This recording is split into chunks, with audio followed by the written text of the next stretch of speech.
Our brothers and sisters, citizens of Zimbabwe, in South Africa, who want to come home, please come home. Zimbabwe receives you with open hands. Why did you arrest illegal South Africans?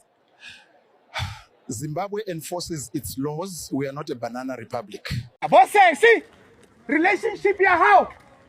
A foreign man is not our relationship. We are not going to fight for South African needs and South African privileges. Boyfriend or now. Your boyfriend, if your boyfriend or husband is foreign, must go to a private clinic there or private hospital. Your relationship, your romantic relationship with a foreign man is your relationship and it's a personal relationship. Your man is not a boyfriend for all South Africans. Lambuto. We are not in a relationship with your man or your boyfriend. We are South Africans. You handle your affairs with your boyfriend and your foreign man. Don't force us into your relationship. Listen, boyfriend how is South Africa. Who bro? Who wants that? Boyfriend ya how? You're the foreigner. I join le wena. I join le South Africa e hohle. O sa re hapeletsa. We are here today to talk about something that's becoming a concerning reality in South Africa. The rising tension at public health clinics. You may have seen the videos, the protests, the scenes of people being turned away. But what is really happening? Why are some South Africans chasing foreigners away from public clinics? And what is the real cost of this conflict? The narrative is often simple and compelling. Our clinics are under-resourced and foreign nationals are to blame. We hear that they are stealing our resources, crowding facilities and draining systems that is meant for South African citizens. This belief has led to a disturbing movement, taking themselves to police the entrances of the clinics, demanding to see IDs before anyone can enter the facility. But is this narrative accurate? What led to this decision and what is the real impact? The truth is far more complex than a simple case of foreigners overburdening the system. Decades of underinvestment, corruption, and mismanagement are real culprits behind South Africa's strained public health system. Yet it's easy to blame a visible, vulnerable group than to hold the state and its officials accountable for these systemic failures. This scapegoating has a devastating impact. Not only does it violate the human rights of foreign nationals, many of whom are legally in the country as refugees or asylum seekers, but it also poses a serious health risk for everyone. When people with chronic conditions like HIV or TB are denied access to care, it doesn't just threaten their lives alone. It threatens the health care of the entire community. Citizens don't check for passports. Operation Dudula is playing with your life. Chasing away undocumented immigrants from our hospitals and clinics is going to backfire very badly. Operation Dudula is manufacturing South Africa's next pandemic, and nobody is stopping them. You don't have to be a genius to see where this is going. When you block people from getting treated for infectious diseases such as TB, HIV, or COVID, these diseases will spread in your community. These people are not going to leave the country just because you prevented them from accessing our hospitals. They will stay, and a lot of them live right next door to you. So when they get sick from a new disease, guess who's going to catch it next? Our townships are going to become breeding grounds for diseases which are resistant to antibiotics. These are illnesses we won't be able to treat with regular medication. The township will be filled with sick, untreated people with contagious diseases. Operation Dudula is going to turn the most densely populated places in South Africa into biohazards. The next deadly disease is not going to come from China. It's going to come from Soweto,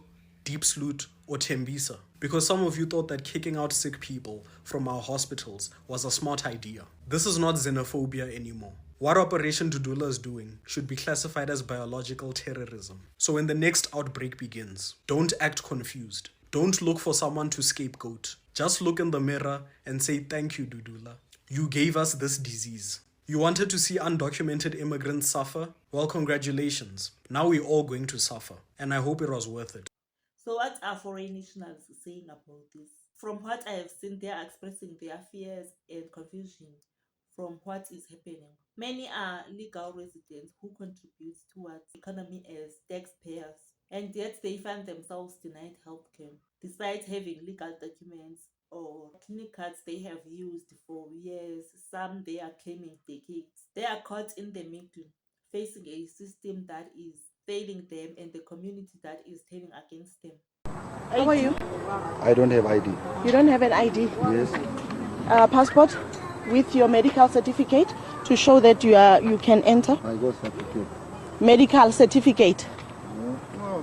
Medical certificate I don't have. No, we cannot. Who are you? I'm a South African standing up for my rights.